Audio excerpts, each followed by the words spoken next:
Shalom Bapak Ibu Saudara terkasih dalam Tuhan Yesus. Selamat pagi. Shalom. Shalom, selamat pagi. Enggak dibalas selamat pagi. Selamat pagi Bapak Ibu Saudara. Puji Tuhan, hari ini kita diizinkan kembali untuk berkumpul bersama di ruang ini untuk beribadah, menyatukan iman, datang ke hadiratnya, datang ke hadapannya, mengakui kebaikannya, dan kita rindu untuk dijamah Tuhan. Oleh karena itu, mari kita persiapkan diri, hati dan pikiran kita tujukan sepenuhnya kepada Tuhan, karena Tuhan ingin kita menjadikan Dia satu-satunya yang kita perhatikan dalam pertemuan ibadah kali ini.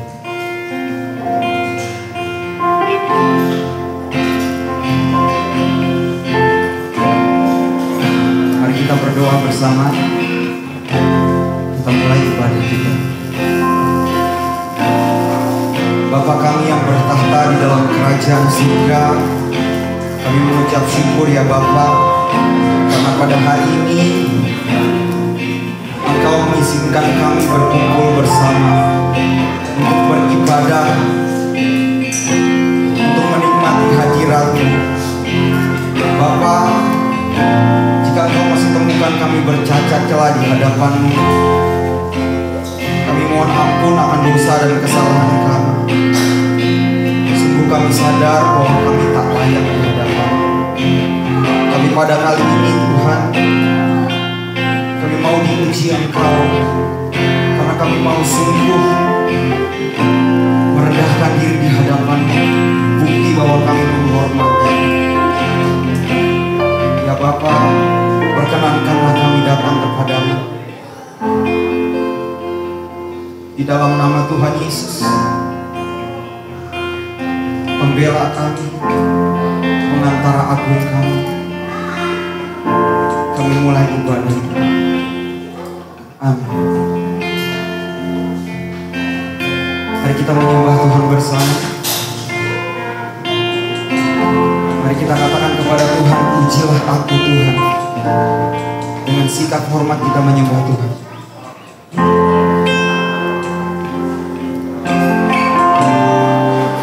Pujilah aku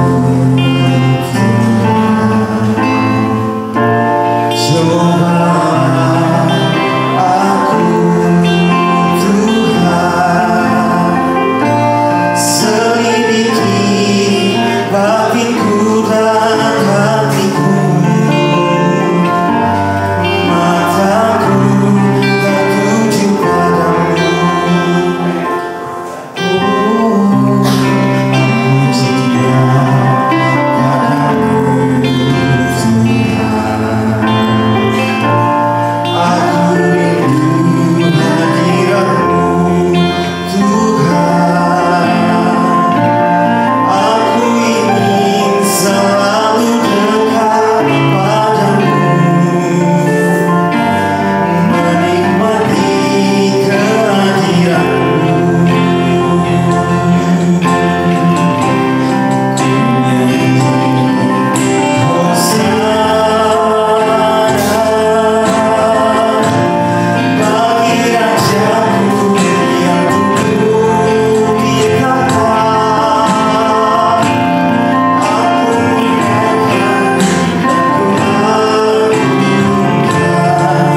kita diizinkan untuk merasakan hadirat-Nya.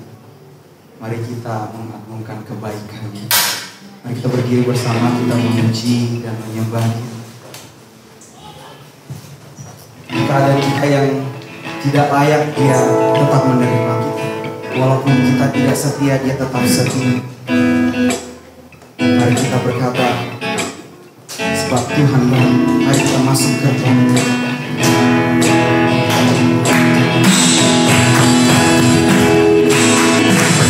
Kami akan berpuasa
Ibu Saudara.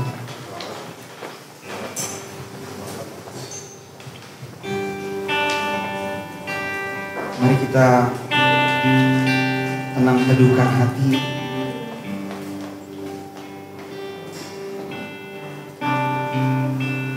Tuhan berkenan pada persembahan hati yang hancur, hati yang rendah. Biar kebenaran firman Tuhan mengingatkan kita dan menguatkan kita untuk berjuang tetap tinggal dalam anugerah. Bersedialah untuk dididik, maksimalkan diri untuk mendengar firman Tuhan. Jadilah murid. Tuhan mau memulihkan kita.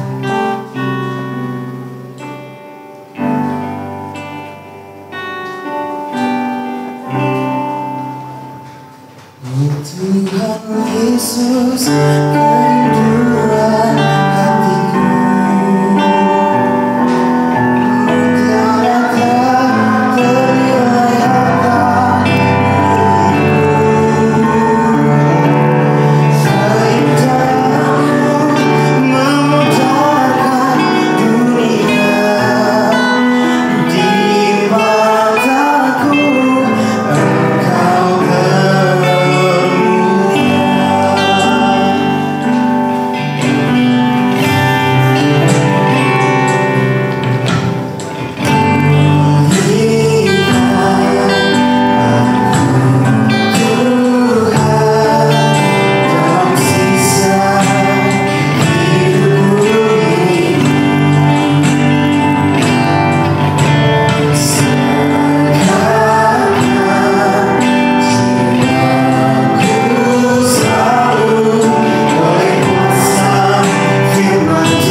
untuk terus mengalir dalam hidup.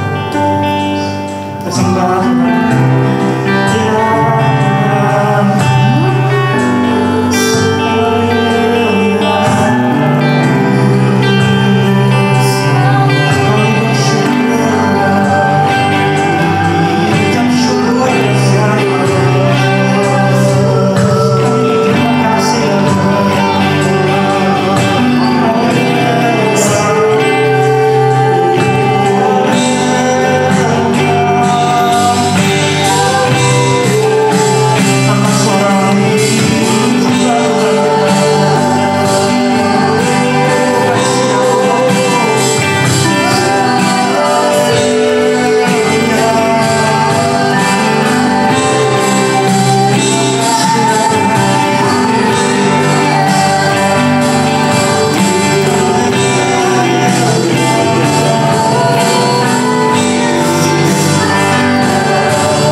kasih ya Tuhan buat hari ini, hari yang cerah Kau berikan kepada kami.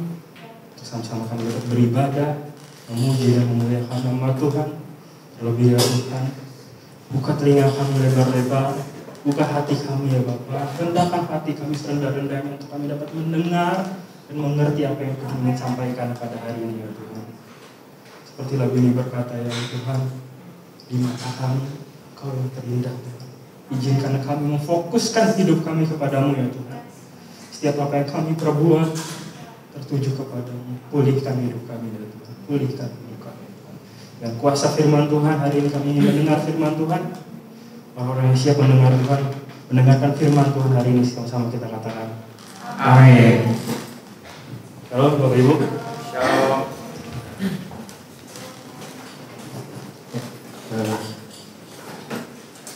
Gede sih. Halo Bapak Ibu. Ya, selamat pagi. Puji Tuhan, kita berkumpul kembali hari ini. Jujur saya bersyukur sekaligus gugup. Kali pertama disuruh berdiri di depan ini memberitakan Injil firman Tuhan. Kali pertama nih Bu, Bapak Ibu, jadi sedikit gugup. Tapi saya berusaha untuk fokus kepada Tuhan, menyampaikan isi firman Tuhan yang sudah disiapkan menjadi makanan rohani bagi kita semua. Amin.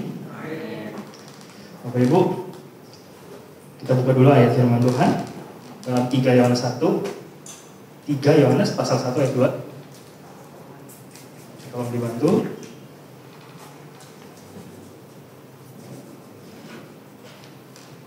Dibacakan untuk Bapak Ibu semua. Saudaraku yang kekasih, aku berdoa semoga engkau baik-baik dan sehat-sehat saja dalam segala sesuatu, sama seperti jiwamu baik-baik saja.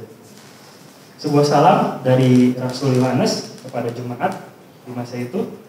salam ini juga yang saya ingin sampaikan kepada Bapak Ibu. Bapak Ibu, tulus sebagai hamba Tuhan, hari ini saya menyampaikan salam bahwasanya saya berharap Bapak Ibu semua dalam keadaan baik saja, baik secara rohani maupun jasmani. Amin Bapak Ibu. Amin. Ya. Karena saya tahu tentu di antara kita mungkin masih ada yang sakit penyakit, mungkin dalam beban berat, mungkin masih dalam pergumulan juga.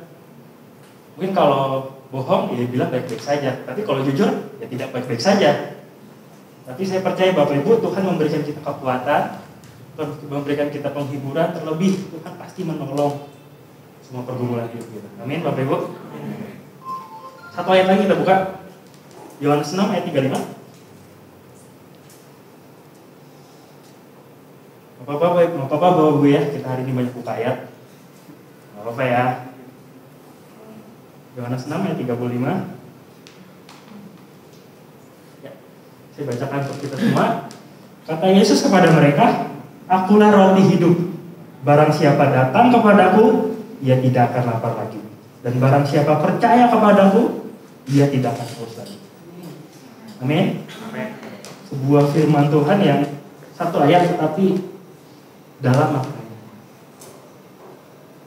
Sekali lagi, ayat-ayat firman Tuhan jangan langsung dimaknai secara harfiah. Sekali lagi, dalam kitab Injil, terutama Injil Yohanes, banyak perumpamaan-perumpamaan. Khotbah-khotbah sebelumnya yang disampaikan oleh Bapak Gembala kita, Ibu Gembala kita, banyak berisi tentang perumpamaan. Sekali lagi, ketika Tuhan Yesus bilang, "Akulah roti hidup," wah berarti Tuhan Yesus itu roti. Bukan Bapak Ibu. Ini suatu perumpamaan yang Tuhan ingin sampaikan pada masa itu, bahwasanya ada sesuatu yang penting nih yang masa itu ingin disampaikan, dan hari ini juga ingin disampaikan kepada kita semua. Makna rohaninya dalam. Dan saya ingin mulai dengan sebuah pendahuluan begini Bapak Ibu. Sebuah realitas bahwasannya setiap hari kita bergumul dalam hidup. Itu Bapak Ibu ya. Bergumul dalam hidup. Di antara kita masih bingung, hari ini saya makan apa, hari ini saya minum apa. Kalau boleh jujur Bapak Ibu ya, boleh jujur, saya melihat bahwasannya toh jemaat-jemaat kita masih ada yang menengah ke bawah. Saya melihat berdasar kacamata saya pribadi, subjektif. Tapi saya berusaha juga untuk melihat apa sih kelebihan kita. Kelebihan kita sebagai jemaat itu, toh ada jemaat yang antusias. Amin Bapak Ibu. Jemaat-jemaat yang antusias datang beribadah, menyembah Tuhan, ikut ibadah tengah minggu melalui Zoom. Puji Tuhan Bapak Ibu. Dan sekali lagi saya mau sampaikan, memang dalam pergumulan hidup, dalam hidup ini pergumulan pasti kita alami, tidak terlepas. Dan hal yang paling dekat dengan kehidupan adalah apa Bapak Ibu? Kalau boleh saya tahu dari Bapak Ibu pendapat, apa sih yang paling dekat dengan kehidupan? Bapak Benedik, Bapak Ben, sorry. Yang paling dekat dengan kehidupan. Ya. Fakta apa yang paling dekat? Kematian. Nah, betul sekali. Langsung benar jawabannya Bapak Ibu. Padahal kita nggak ngobrol dulu nih. Langsung benar jawabannya. Ya. Hal yang paling dekat dengan kehidupan adalah kematian. Sebuah realitas yang setiap hari kita alami bahwasannya, apalagi di masa pandemi ini, kita akan melihat Tuhan, kita sudah melihat banyak teman-teman kita, saudara kita, keluarga kita yang dipanggil Tuhan di tahun-tahun ini.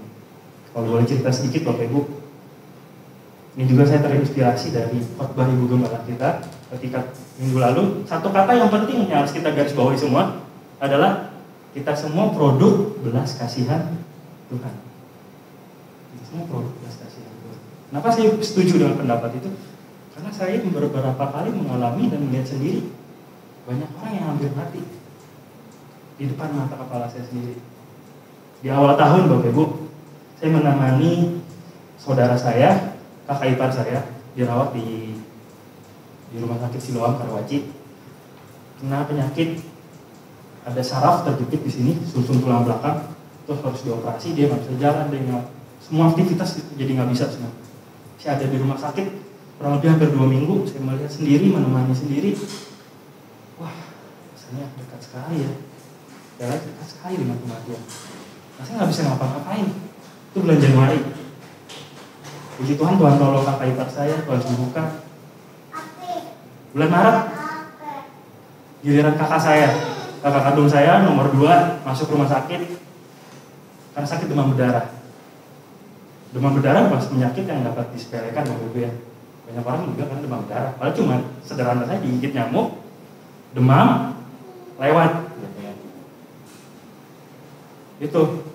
Saya lihat sendiri, puji Tuhan, kakak saya disembuhkan 7 hari di rumah sakit. Lalu begitu bulan 6, bulan 7, giliran saya masuk rumah sakit Bapak Ibu. Masuk ICU di Permata Hijau situ. Memang lucu sih Bapak Ibu, ketika masuk dokter diagnosa sakit campak Bapak Ibu. Lucu ya, udah besar segini-gini 23 tahun masuk rumah sakit, dokter bilang kamu sakit campak kayak anak kecil aja. Jadi saya juga bingung lah. Tapi dok ini sakit banget, nggak bisa napas, nggak bisa makan. Jujur di masa pandemi ini orang kok sedikit-sedikit sakit kita curiga Bapak Ibu ya. Wah nih COVID. Jangan deket-deket nanti ketular. Ya memang pada faktanya seperti itu Bapak Ibu ya. Kita menghindari supaya kita tetap sehat. Segala upaya, segala daya kita usahakan supaya kita tetap hidup. Dan puji Tuhan, Tuhan tolong saya hingga sehari ini saya dapat berdiri hari ini dengan Bapak Ibu. Makanya saya bilang betul kata-kata itu. Kita perlu belas kasihan Tuhan. Kalau bukan Tuhan yang nolong kita dulu di masa-masa padang gurun kita, di masa-masa kesusahan kita, mungkin kita nggak ada hari ini. Mungkin ada di antara kita yang di jalan hampir serempet motor, hampir jatuh. Mungkin ada kita di antara kita banyak pengalaman-pengalaman yang rasanya kalau bukan Tuhan yang tolong, nah mungkin kita hidup. Betul Bapak Ibu ya. Bahkan hal sepele mengenai makan dan minum. Hal sepele mengenai makan dan minum masih banyak orang di luar sana yang pikirannya ya sekali lagi, kalau mereka makan dan minum mereka udah senang Bapak Ibu. Biasanya udah puji Tuhan banget. Makanya hari ini saya ngajak Bapak Ibu untuk bersyukur. Pikiran kita mungkin belum sesederhana itu maksudnya. Kita masih bisa pikirin yang lain, masa depan kita dan segala macam. Tapi orang-orang di luar sana masih berpikir tentang gimana ya makan hari ini, gimana ya minum hari ini, gimana ya rumahnya, gimana ya dan segala macam hal-hal pribadi yang sama-sama kita gumulkan juga. Bapak Ibu. Tapi ada satu harapan ketika Tuhan Yesus bilang di ayat itu, Yohanes 6 ayat 35, Akulah roti hidup, barang siapa datang kepadaku, ia tidak akan lapar lagi. Dan barang siapa percaya kepadaku, ia tidak akan haus lagi. Sebuah kata-kata yang dalam maknanya Bapak Ibu. Sebuah kata-kata yang dalam maknanya. Karena kalau boleh jujur Bapak Ibu, boleh jujur nih. Setiap kita tanya dalam hati kita masing-masing. Ketika kita bangun dari tidur, menjalani aktivitas, apakah kita memulai hari-hari kita dengan doa, dengan Tuhan? Kalau boleh jujur, mungkin dari antara kita dan mungkin saya juga mengalami ketika bangun tidur bangun, langsung beraktivitas, langsung makan, langsung minum, ganti baju, langsung ke kantor, tanpa kita ambil waktu teduh, saat teduh untuk berdoa. Makanya saya mengingatkan kembali untuk yuk mari kita berubah. Visi dari gereja ini Bapak Ibu ada yang tahu? Ya, mengenal dan memperkenalkan Kristus. Sebuah visi besar yang diagung-agungkan oleh gembala kita maksud saya disounding terus setiap hari, di setiap minggu, di setiap khotbah. Yuk mari kita kenal Tuhan lebih dalam. Jika dulu memang belum terlalu kenal, ya hari-hari ke depannya kita coba untuk mengenal Tuhan. Amin Bapak Ibu. Pertanyaan adalah seberapa jauh kita mengenal Tuhan. Khotbah ini akan membicarakan tentang Tuhan. Kita harus mengenal Tuhan sebagai harapan dalam kehidupan. Khotbah ini saya beri judul Yesus harapan dalam kehidupan. Sekali lagi kita harus mengenal Tuhan bahwa Tuhan itu harapan dalam kehidupan. Tuhan itu sumber dalam kehidupan. Amin Bapak Ibu. Kita baca ayat lagi. Kita mundur sedikit. Yohanes 6 ayat 28 sampai 30. Boleh ditampilkan.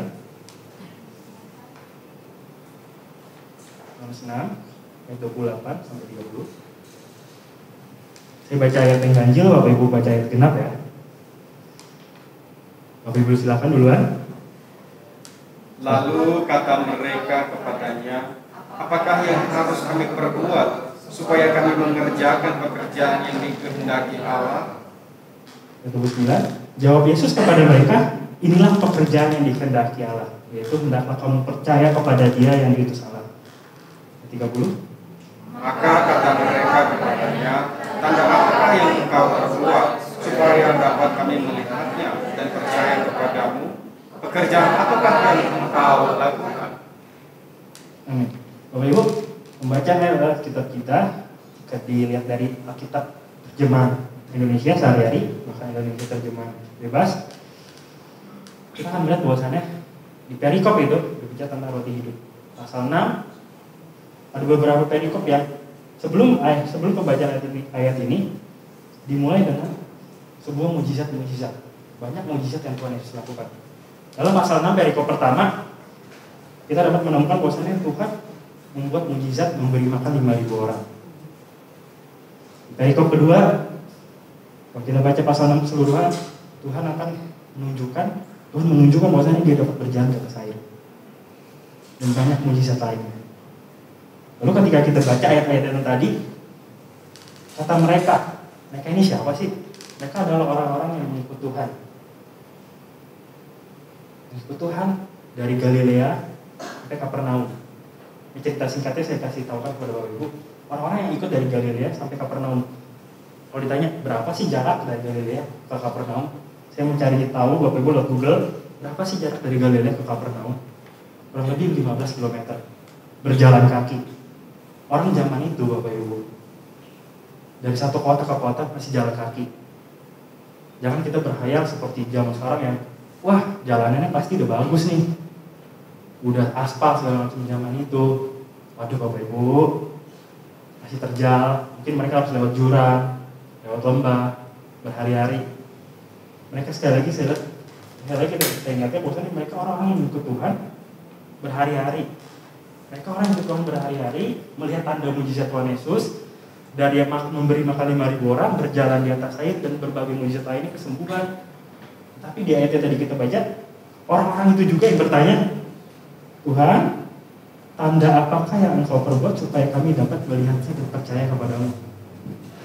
Sebuah pertanyaan yang membingungkan. Tanda apa yang harus kami lihat, dan kalau kami lihat kami percaya kepadamu? Padahal mereka adalah orang-orang yang berjalan bersama Tuhan berhari-hari, belasan kilometer jalan kaki bersama Tuhan, dari kota ke kota yang lain melihat tanda mujizat dan segala macamnya. Tetapi ketika mereka ngobrol sama Tuhan face to face, orang-orang banyak itu, mereka masih tanya, tanda apa yang harus kami lihat supaya kami percaya kepada Tuhan? Bapak Ibu, kalau boleh jujur, mirip-miripnya sama hidup kita. Kita masih suka minta tanda sama Tuhan. Seakan-akan kita ragu sama Tuhan. Seakan-akan kita masih kurang percaya sama Tuhan. Atau bahkan mungkin kita kurang beriman. Bapak Ibu, setiap dari antara kita saya percaya bukan orang yang baru dalam menjadi orang Kristen. Mungkin ada beberapa yang baru, tapi mungkin ada yang sudah dari kecil jadi orang Kristen. Sebuah fakta yang tidak dapat dipungkiri bahwasanya hari-hari ini kalau kita boleh jujur dalam hati, sungguh-sungguh percayakah kita sama Tuhan? Kalau Dia sumber kehidupan kita, Dialah yang nolong kita waktu kita ke dalam susah. Tuhan adalah Tuhan yang sama ketika toko kita sepi maupun toko kita ramai. Tuhan adalah Tuhan yang sama ketika mungkin kita lagi nggak ada uang ataupun ada uang. Tuhan adalah Tuhan yang sama ketika kita yang sakit dan ketika kita sehat-sehat saja. Masa iya kita masih mempertanyakan Tuhan ketika kita sedang keadaan terpuruk? Padahal kalau boleh jujur Bapak Ibu, kita ingat Tuhan ya ketika kita sedang keadaan dalam senang-senang, dalam sehat. Hal yang miris adalah pada kenyataan yang Bapak Ibu, kita masih ragu sama Tuhan. Masih seperti orang-orang ini, masih bertanya, Tuhan tanda apa yang harus kami lihat supaya kami percaya kepada Tuhan? Karena kalau boleh jujur Bapak Ibu, hari-hari ini kita adalah orang-orang yang sekali lagi produk belas kasihan. Kata yang penting yang saya suka sekali, terima kasih Bu Gembala, karena kalau bukan Tuhan yang mati 2000 tahun yang lalu di atas kayu salib, apakah kita masih ada harapan hari ini? Tidak Bapak Ibu. Kita akan ada pada neraka yang kekal. Ada suatu keabadian yang tidak bersama-sama dengan Tuhan. Ada pergumulan hidup yang akan terus menghantui kita, membuat jiwa kita tidak tenang. Sini betul ketika lagu terakhir ketika dinyanyikan, pulihkan aku Tuhan dalam sisa hidupku ini. Oke Bu, apa sih doa kita hari-hari ini?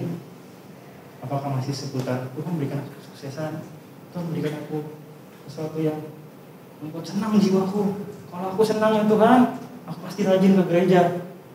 Sebuah tanda-tanda yang sekali lagi, apakah benar kita mengikut Tuhan dengan pemikiran-pemikiran seperti itu?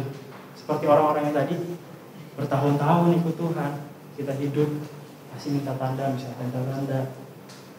Sebuah pengalaman yang ada di tengah-tengah kita, tidak dapat dipungkiri. Tapi saya juga mengajak sekali lagi, seperti visi gereja ini, yuk kita makin lama mengenal Tuhan. Salah nggak apa-apa Bapak Ibu. Bukankah salah berarti adalah proses menuju sesuatu yang benar? Masalahnya adalah jangan sering salah. Karena kalau sering salah berarti belum bertobat-tobat. Saya mengajak dari mimbar ini Bapak Ibu, yuk mari kita bertobat. Bukan berarti saya yang paling berbicara di sini adalah orang yang paling suci, paling kudus. Tidak. Saya kan orang yang berusaha untuk hidup benar setiap hari. Maka dari itu saya mengajak Bapak Ibu, yuk kita juga hidup benar setiap hari. Mulai percaya kepada Tuhan. Mulai membangun sesuatu yang dalam pola pikir. Tuhan, aku gak bisa hidup tanpamu ya Tuhan. Mungkin kita hari ini dilema dengan segala sesuatu yang kita punya, yaitu jabatan, status, dan segala macamnya. Kita masih dapat pongah, masih dapat sombong. Bapak Ibu, semua itu akan ditinggalkan pada akhirnya. Semua itu akan ditinggalkan pada akhirnya. Maka daripada itu, yuk kita siap-siap. Kalau semua itu akan ditinggalkan pada akhirnya di bumi ini, ketika kita menghadap Tuhan, kita tidak bawa apa-apa. Masihkah kita fokus pada sesuatu yang mengikat kita? Jangan Bapak Ibu ya, jangan. Kita baca lagi ketika ayat 31, boleh ditampilkan. Dibacakan untuk Bapak Ibu semua. Nenek moyang kami telah makan mana di padang gurun, seperti ada tertulis, mereka diberinya makan dari surga. Berbicara tentang roti hidup, sebuah perbandingan antara orang-orang ini dengan Tuhan. Ketika mereka bercakap-cakap, mereka membandingkan Tuhan dengan Musa. Kalau Bapak Ibu baca di kitab Keluaran, ada sebuah mujizat besar yang dilakukan Tuhan. Bukan sehari 2 hari, berpuluh-puluh tahun. Ketika bangsa Israel keluar dari tanah Mesir, mereka nggak tahu harus makan apa, mereka nggak tahu harus minum apa, mereka nggak tahu harus tentang apa yang akan menjadi kelanjutan hidup mereka. Tapi Tuhan selama 40 tahun menurunkan roti dari surga, mana 40 tahun mereka hidup mengembara di padang gurun. Tuhan pelihara, Tuhan tolong. Lalu ketika Tuhan Yesus ngomong seperti ini, mereka berharap apa yang dilakukan Tuhan sama seperti dulu. Mereka menjadikan suatu patokan di mana kalau Tuhan melakukan ini di masa lalu, berarti Dia Tuhan. Untuk kita hari ini, Bapak Ibu, masihkah kita membatasi Tuhan dengan akal pikiran kita? Seringkali kita begitu Bapak Ibu ya. Kalau Tuhan tolong saya dibuat sukses, saya akan ikut Tuhan. Kita seakan-akan melobi-lobi Tuhan. Seakan-akan kayak buat perjanjian, Tuhan, kalau Tuhan tolong saya, kalau Tuhan kasih saya ini, Tuhan berikan saya ini, saya janji ya Tuhan, saya akan hidup seperti ini. Karena kalau boleh jujur Bapak Ibu, lebih banyak berkorban Tuhan daripada kita. Nah, kalau boleh jujur Bapak Ibu, lebih sering curang Tuhan apa kita? Kita ya Bapak Ibu, kita sering curangin Tuhan ya Bapak Ibu. Kita janji segala macam, begitu kita dapat apa yang kita mau, kita lupa. Sebuah fakta bahwasannya itu ada di tengah-tengah kita. Tapi saya berharap jemaat di tempat bukan jemaat yang seperti itu. Amin. Jemaat yang ketika berjanji sama Tuhan, Tuhan aku akan hidup benar, ya akan ditepati. Apapun itu. Bapak Ibu, perjalanan atau pengalaman mengikut Tuhan adalah pengalaman yang dinamis, penuh kejutan, tidak dapat dibatasi oleh pikiran manusia. Pengalaman mengikut Tuhan, mungkin dari antara kita justru karena pandemi ini jadi dekat dengan Tuhan, amin. Karena pandemi ini jadi cari Tuhan. Ya memang itu sesuatu yang dipertanyakan juga. Oh berarti kamu tak mati maka cari Tuhan. Tapi kalau boleh jujur Bapak Ibu, ya tidak apa-apa. Setiap kita akan mati pada akhirnya. Tapi pertanyaan adalah, benar-benarkah kita hidup sungguh-sungguh untuk Tuhan? Benar-benarkah kita percaya kepada Tuhan? Jangan sampai kita seperti orang-orang Israel tadi, masih minta tanda, masih minta tanda, masih minta tanda. Jangan-jangan perkara jodoh Bapak Ibu. Mungkin darah kita mungkin belum dapat jodoh. Ini lihat sendok jatuh, berharap kalau yang ngambil cewek mungkin dia jodoh saya nih. Jangan Bapak Ibu. Jangan terlalu minta tanda seperti itu. Bapak Ibu, hal yang apa ya Bapak Ibu? Keseharian saya sedikit cerita Bapak Ibu. Keseharian saya adalah juga seorang konselor. Saya ambil kuliah lagi, saya ambil jurusan konseling. Beberapa hari ini dan mungkin beberapa bulan yang lalu, saya menjadi orang yang cukup khawatir ketika orang WA saya, Dupin apa kabar? Karena biasanya itu adalah indikasi awal ini orang punya masalah. Kenapa? Karena orang kalau nyari saya ya sekali lagi pengen cerita, pengen tanya solusinya apa, pengen tanya lu punya bantuan nggak bro buat gue? Seperti itu. Mana saya kalau dapat WA hari-hari ini kayak Dupin apa kabar? Udah deg-degan sendiri. Aduh, ini orang kenapa nih? Ini orang kenapa nih? Butuh apa nih? Dan mungkin hari-hari ini kita juga seperti itu Bapak Ibu. Kita nanya Tuhan, kita dekat Tuhan, seakan-akan kita ingin sesuatunya itu diselesaikan. Seakan-akan semuanya pengen beres kalau cari Tuhan. Emang seperti itu Bapak Ibu? Pasti ya. Setiap kita jika sungguh-sungguh ikut Tuhan, cari Tuhan, pasti akan ditolong. Tapi bukan begitu cari Tuhan. Ketika kita ada butuhnya baru cari Tuhan. Nah, pernahkah Bapak Ibu berdoa tidak mengalami apa-apa? Seakan-akan kok kering ya?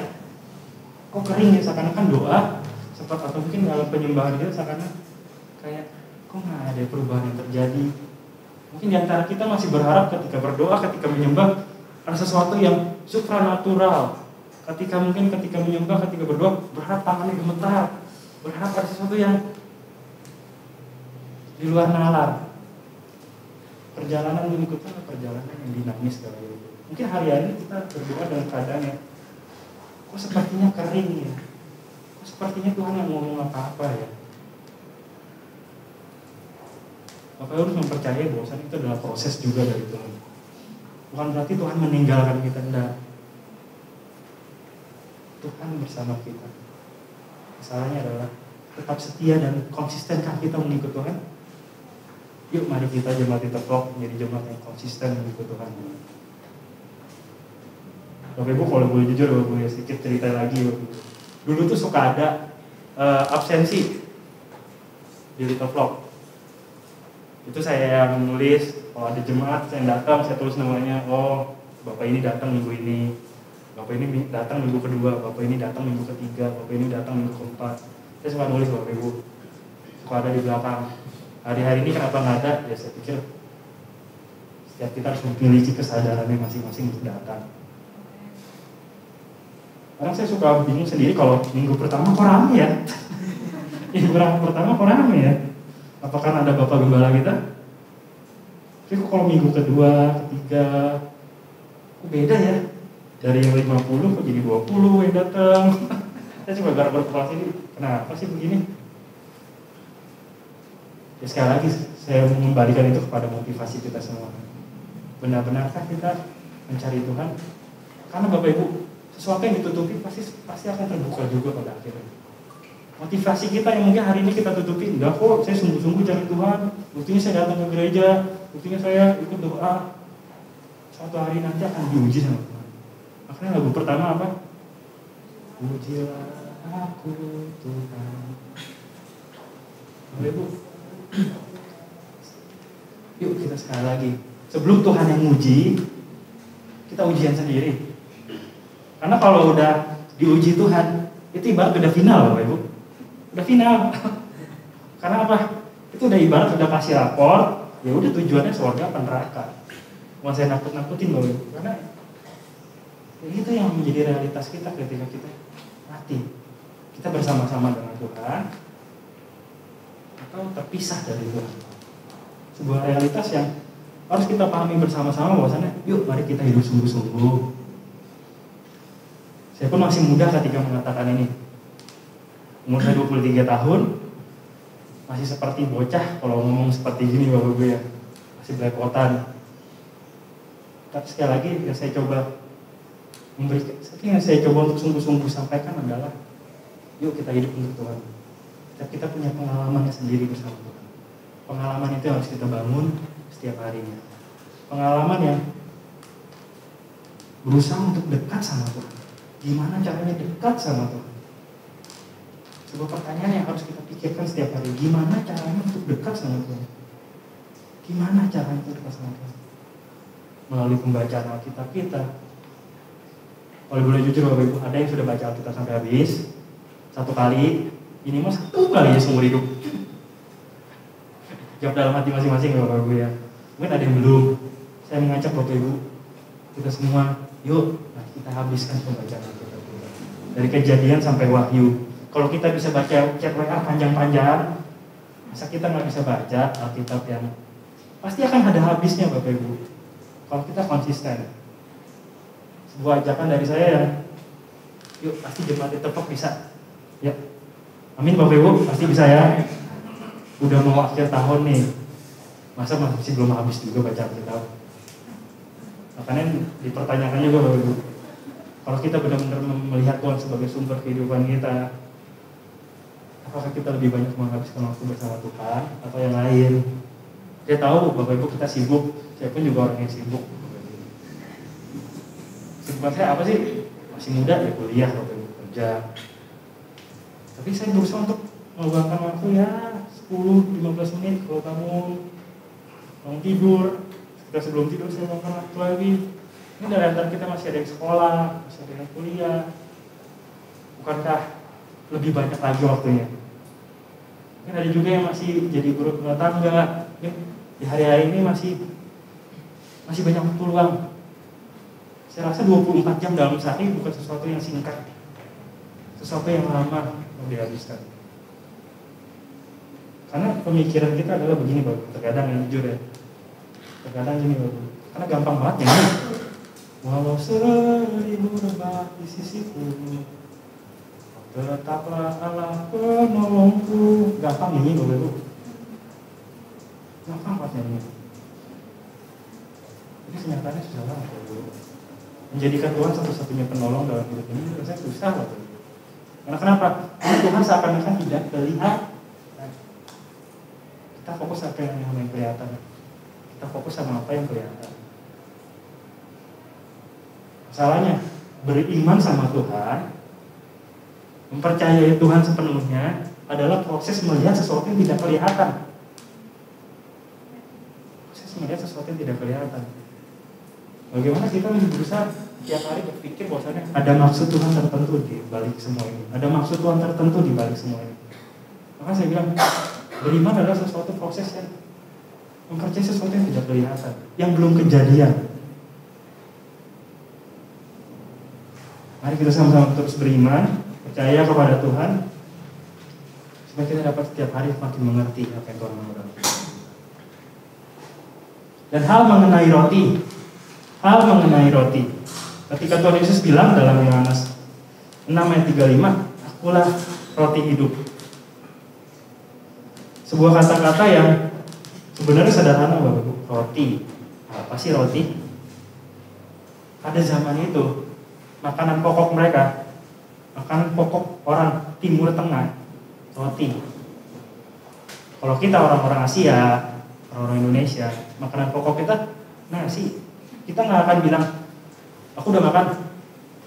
Ya kalau belum makan nasi. Kalau kita masih makan somai, masih makan cendol, kita masih bilang belum makan, belum sarapan. Padahal Pokoknya kalau udah ketemu nasi baru bilang, udah makan. Gitu kan. Sama orang di sana berpikir kalau mereka makan, mereka makan roti. Mereka bilang, saya udah makan, mereka makan roti. Dan roti menjadi sesuatu yang penting bagi mereka. Roti juga banyak dibicarakan dalam Alkitab. Dan kalau kita boleh jujur, tiap minggu pertama pun kita makan roti. Masalahnya adalah apa makna roti yang kita pegang setiap minggu pertama dalam kehidupan kita? Apakah maknanya hanya sebatas ya sakramen saja, sesuatu yang formal yang dilakukan di minggu pertama? Apa ada makna yang dalam dari roti itu? Bahkan rotinya hari ini bervariasi Bapak Ibu ya. Setiap minggu pertama ketika makan roti perjamuan, ada tulisan ayatnya. Kadang-kadang ayatnya kita foto, kita share ke medsos, habis itu pulang lupa. Itu tadi apa ya? Itu hanya sebatas selebrasi Bapak Ibu. Hanya sebatas pengen tahu aja.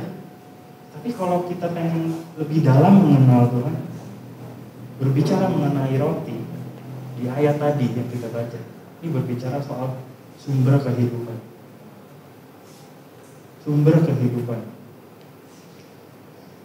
Sekali lagi saya ulang, ketika bangsa Israel ada di padang gurun, Keluaran pasal 16, Bapak Ibu bisa baca di rumah. Begitu mujizat terbanyak terjadi di padang gurun ketika orang-orang Israel di padang gurun. Mereka minta apa? Tuhan, turunkan roti dari surga. Kasih turun rotinya dari surga. Tuhan, minta daging. Aku bosan makan roti, dikasih daging. Tuhan, aku haus, dari batu keluar air. Begitu banyak mujizat yang terjadi. Tuhan pengen bilang begini Bapak Ibu. Ketika Tuhan bilang, akulah roti hidup, Tuhan itu sebenarnya pengen bilang begini, akulah sumber kehidupanmu. Akulah sumber kehidupanmu. Buat kita hari ini, apakah itu memang benar? Tuhan sumber kehidupan kita. Apakah ada sumber-sumber lain yang membuat kita hidup? Kalau masih ada, bertaubat Bapak Ibu. Dan kita masih punya jabatan, makanya kita masih bilang sumber kehidupanku jabatanku, aku digaji dari situ. Lalu itu pikiran yang sederhana. Seperti kesaksian kita tadi, hal yang paling dekat dengan kehidupan kematian. Dan sumber kehidupan adalah Tuhan. Cari Tuhan selagi hidup. Cari Tuhan selagi hidup. Ibu semangat. Yang khotbah hari ini memang sedikit serius, apalagi sore datar begini kan, soalnya ngantuk kan. Apalagi masih pagi, mungkin kita datang belum sarapan. Lalu tetap semangat. Firman Tuhan memang seperti itu. Kadang kita nggak ngerti hari ini. Kadang kita nggak ngerti hari ini apa sih yang disampaikan. Tapi ketika kita pulang kita baru ngeh, oh ini yang disampaikan. Ibu, pemahaman mengenai banyak hal memang kadang terlambat. Tetapi ketaatan kepada Tuhan jangan sampai terlambat. Kita boleh nggak paham sesuatu hari ini. Tuhan maksudnya apa sih? Tuhan maksudnya apa sih? Tapi kalau soal ketaatan sama Tuhan, jangan ditunda-tunda Bapak Ibu. Kalau hari ini Bapak Ibu mengikut Tuhan dengan sungguh-sungguh, punya komitmen hari ini juga dikerjakan. Jangan tunggu besok, jangan tunggu minggu depan.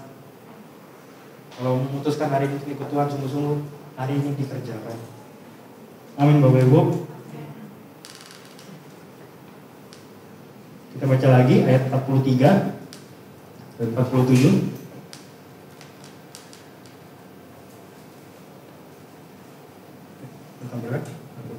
Jawab Yesus kepada mereka, jangan kamu bersungut-sungut. Ketika mereka bertanya, tanda apa sih Tuhan supaya kami dapat berharap dan percaya kepadamu? Tuhan Yesus itu tahu dalam hati. Mereka bersungut-sungut. Mereka adalah bangsa yang ketika dikasih banyak hal masih kurang. Dikasih roti, dikasih daging, dikasih minum, masih memiliki perasaan kurang. Mereka masih bersungut-sungut, masih nggak percaya. Lagi kalau boleh jujur, mirip-miripnya lama hidup kita Bapak Ibu ya. Kadang-kadang kita suka ngedumel Bapak Ibu ya. Mungkin istri-istri ketika suami minta kopi pagi-pagi, atau mungkin minta makanan tengah malam, lapar nih tolong masakin dong. Istri mungkin suka mau ngedumel, mungkin anak ketika sebagai anak saya juga kadang suka ngedumel Bapak Ibu. Ketika orang tua minta, "Putri kamu pergi ke sana, beliin mama pasar, beli mama ini." "Nanti aja mah, nanti aja." Jawaban yang memang ya itu bersungut-sungut sebenarnya Bapak Ibu. Sebuah tanda kita masih menunda-nunda sesuatu yang harus kita kerjakan. Ketika Tuhan minta kita percaya kepadanya, jangan ditunda.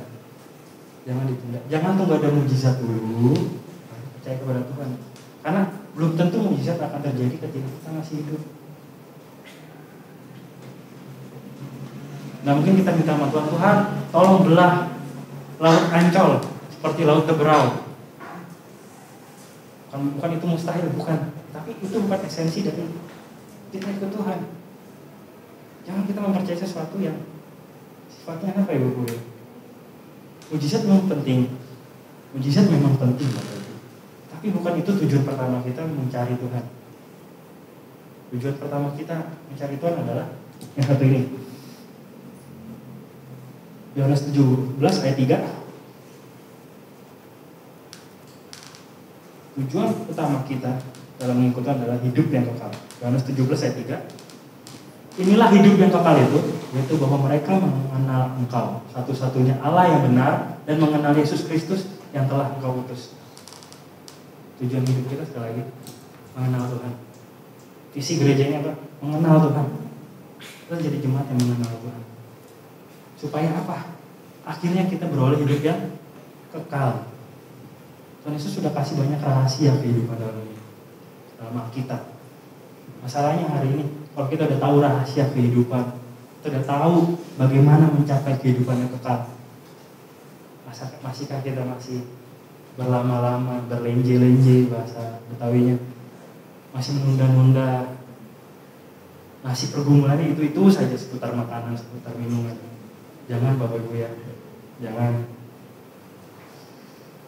Sekali lagi ini adalah visi gereja kita, visi yang harus sama-sama kita capai. Proses panjang pasti harus kita lalui.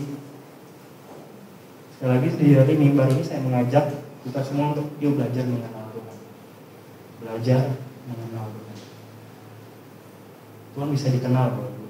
Tuhan bisa dikenal melalui apa pembacaan Alkitab kita.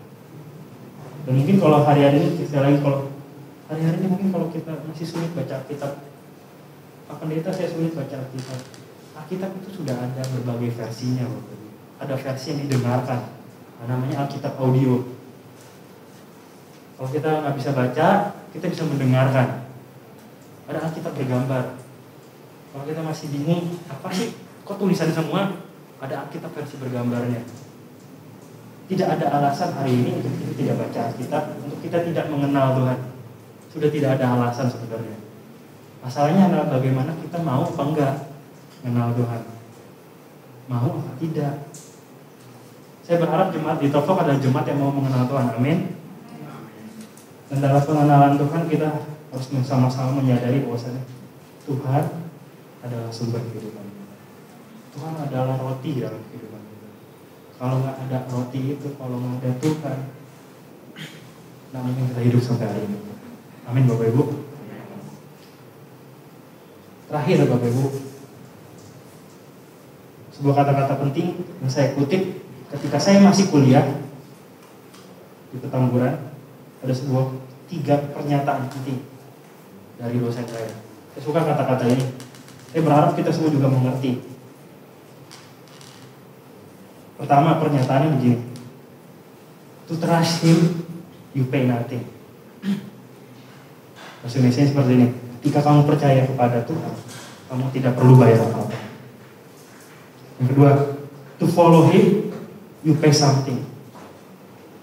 Ketika kamu mulai mengikut Tuhan, ada harga yang mesti kamu bayar. Yang ketiga, to serve Him, you pay everything. Ketika kamu mulai melayaninya, semua harus diberikan dan dikorbankan. Pertanyaan untuk kita hari semua hari ini, jawab dalam hati. Kita ada di pernyataan yang mana? Apakah kita hanya sebatas percaya kepada Tuhan? Atau mungkin kita hanya mengikut Tuhan? Atau terlebih kita melayani Tuhan. Saya berharap, sungguh-sungguh dalam hati berharap kita adalah jemaat-jemaat di Totok yang ada di fase melayani Tuhan. Orang-orang yang rela memberikan segalanya, rela berkorban buat Tuhan dan pekerjaan. Amin Bapak Ibu. Perjalanan mengikut Tuhan bukan perjalanan yang mudah, tapi saya percaya kita semua pasti bisa.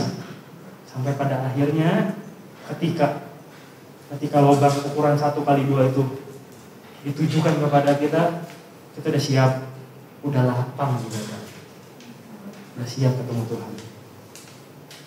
Sekali lagi kerinduan saya jemaat Little menjadi jemaat yang mau melayani Tuhan, rela berkorban, membuktikan kasihnya kepada Tuhan.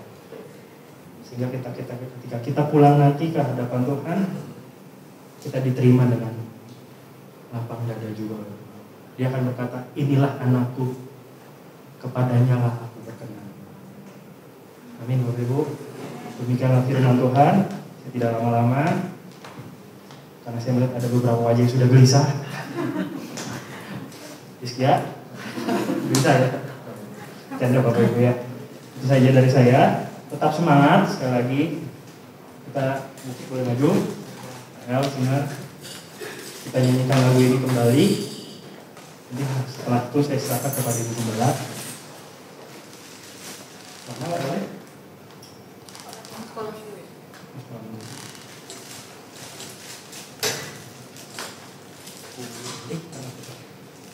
Pulihkan juga.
Untuk hamba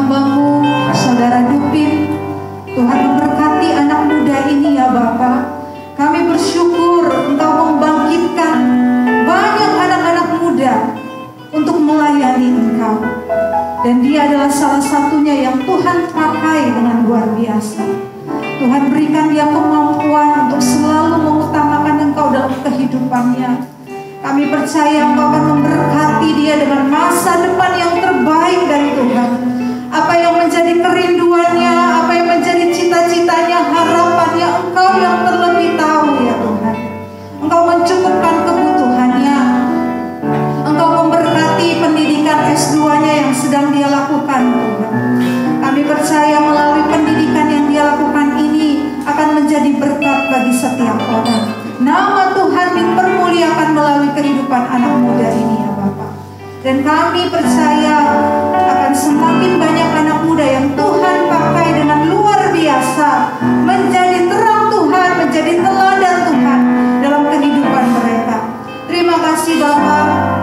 Kami bersyukur dan kami berdoa. Semua yang mengasihi Tuhan bersama-sama katakan amin.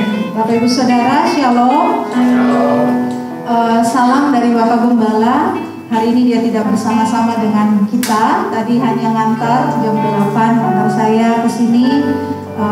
Salam dari beliau untuk Bapak Ibu Saudara, karena memang jadwal khotbahnya sudah dari berbulan-bulan sebelumnya, jadi tidak bisa dibatalkan karena gak enak juga ya batalin pelayanan.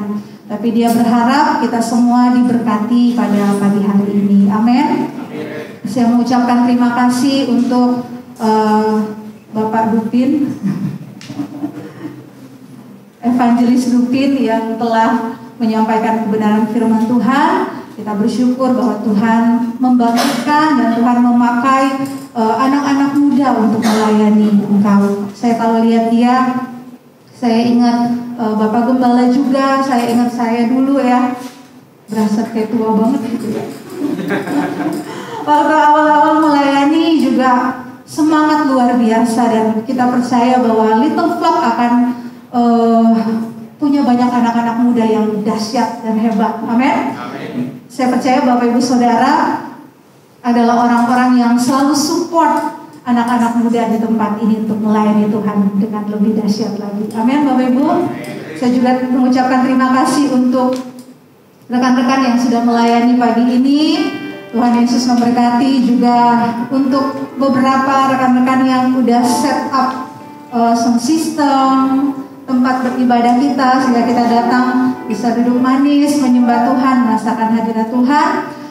Sungguh kami mengapresiasi sekali bagaimana kita memulai kembali Little Flock ini dengan semangat yang sama untuk melayani Tuhan. Seperti yang Kisah Rasul bilang, jemaat mula-mula gitu ya, yang saling membangun, yang saling mendukung satu dengan yang lain. Saya berharap spirit ini, semangat ini ada dalam kehidupan Little Flock kita yang kita kasih bersama-sama. Bapak Ibu Saudara, yang terakhir, jika Bapak Ibu Saudara punya pergumulan, masalah, Bapak Ibu Saudara boleh WhatsApp kami. Ada Dupin yang selalu siap sedia katanya, karena dia belajar konseling pastoral. Ada kami dan Bapak Gembala, silakan di WA, dan kami pasti akan mendoakan kehidupan kita semua. Setiap hari kami punya waktu khusus untuk berdoa bagi kita. Dan yang terakhir kembali, jika Bapak Ibu Saudara ingin memberikan persembahan, terbeban dengan pelayanan pekerjaan Tuhan di tempat ini, Bapak Ibu boleh memberikan persembahan yang ada di belakang. Dan persembahan Bapak Ibu Saudara, percaya saja bahwa kami berusaha untuk mengelolanya dengan tanggung jawab dan dengan benar, sesuai dengan apa yang Tuhan kehendaki dalam kehidupan kita. Mari kita berdiri bersama. Kita akan mengakhiri ibadah kita pagi ini. Setelah saya berdoa, nanti saya minta Bapak PDP Ebenizai akan menutup kita dengan doa berkat. Tuhan, kembali kami datang pada pagi ini. Kami percaya Engkau hadir saat ini Bapak. Hadirat Tuhan dinyatakan dalam kehidupan kami. Kami pulang dengan penuh dengan damai sejahtera dari Tuhan, dengan sukacita daripada Tuhan, karena Tuhan telah melawat kehidupan kami melalui pujian penyembahan, melalui kebenaran firman Tuhan yang kami dengar. Dan kami akan membawa berkat Tuhan itu kembali kepada lingkungan kami masing-masing. Kami menjadi berkat bagi sesama kami Tuhan.